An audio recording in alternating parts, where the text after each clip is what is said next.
The fog rolls thick over Fleet Street, curling around the gas lamps and spilling into the alleys.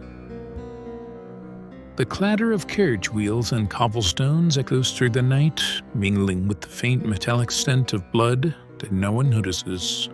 Yet,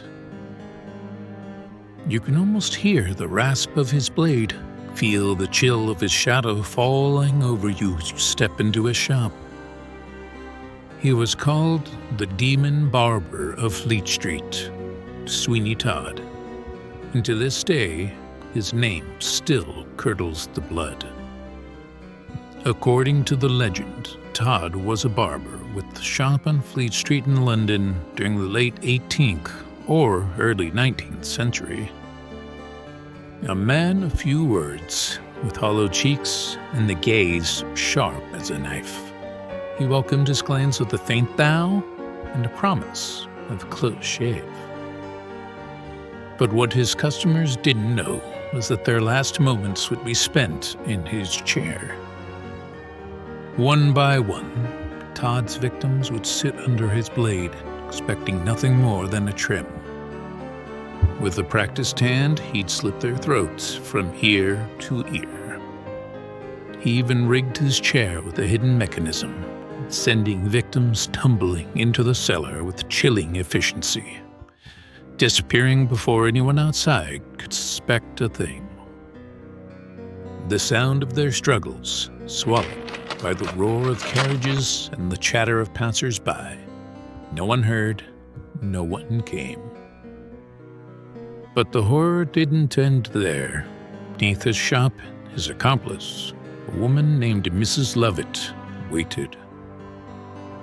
She owned the bakery next door, where she baked meat pies that the locals swore were the best in London. Tender, savory, and cheap. Few guessed what made them so distinctive. It was said that Mrs. Lovett minced the flesh of Todd's victims, mixing it with herbs and spices before baking it into her golden brown pies. The scent of them wafted through the street, irresistible, while the bones of the dead piled higher in the cellar. Weeks, months, even years passed. Dozens, perhaps hundreds, vanished without a trace. Their last stop, a barber's chair and a pie plate. Customers kept coming, pies kept selling, and London, its fog and frenzy, turned a blind eye. They were finally discovered when a suspicious patron narrowly escaped a chair, fleeing into the street covered in blood.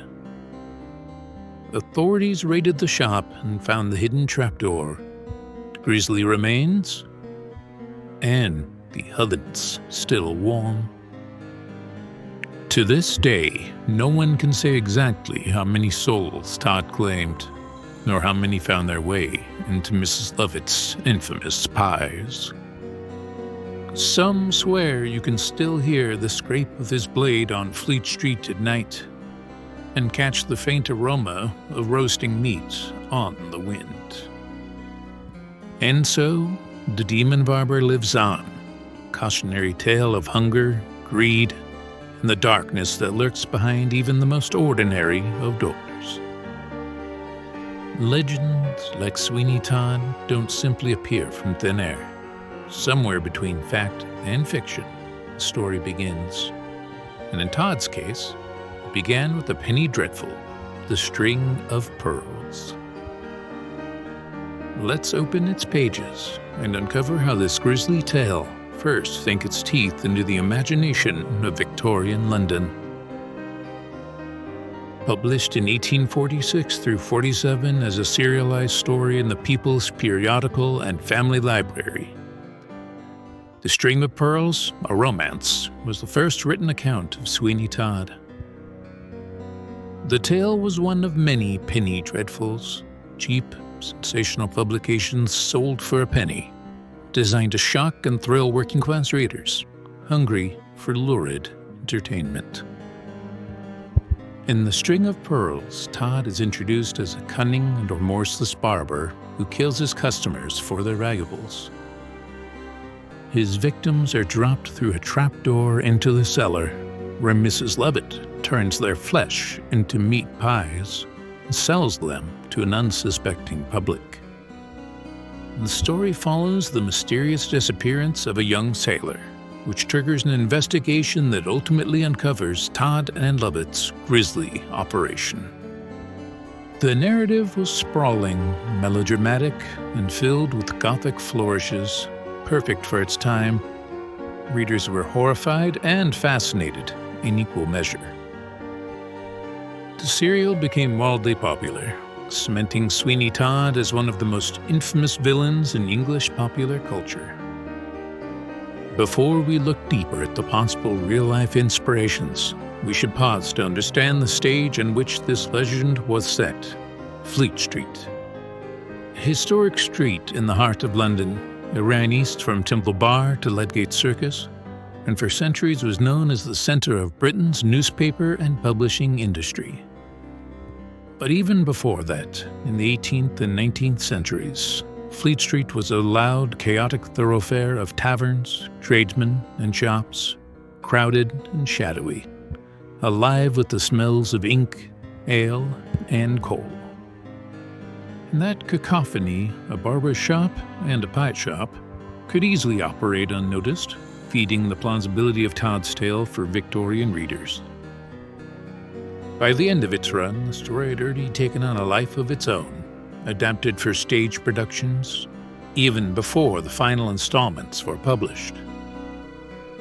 From penny dreadful to theater to legend, the tale of Sweeney Todd was only just beginning to sharpen its blade.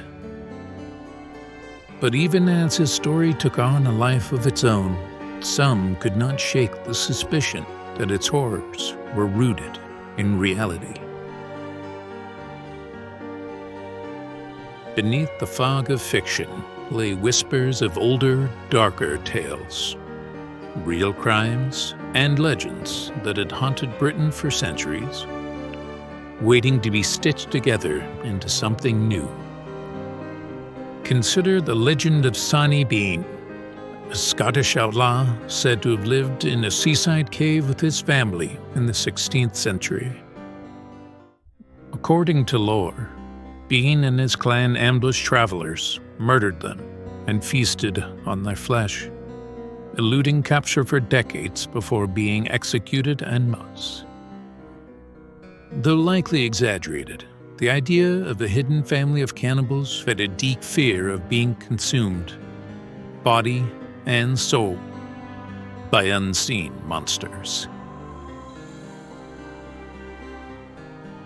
Or take the case of Burke and Hare in 1828, two men who murdered at least 16 people in Edinburgh and sold their bodies to medical schools. The public outrage that followed revealed just how plausible and profitable it could be to turn human life into merchandise. Their story proved that even ordinary tradesmen could become predators. London itself seethed with stories of vanished travelers, unscrupulous landlords, and murder-inns, where lodgers checked in, never to emerge.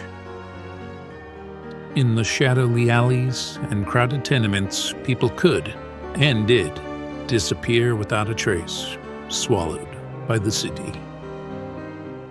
These tales, whether true, distorted, or wholly invented, created the perfect breeding ground for a character like Sweeney Todd.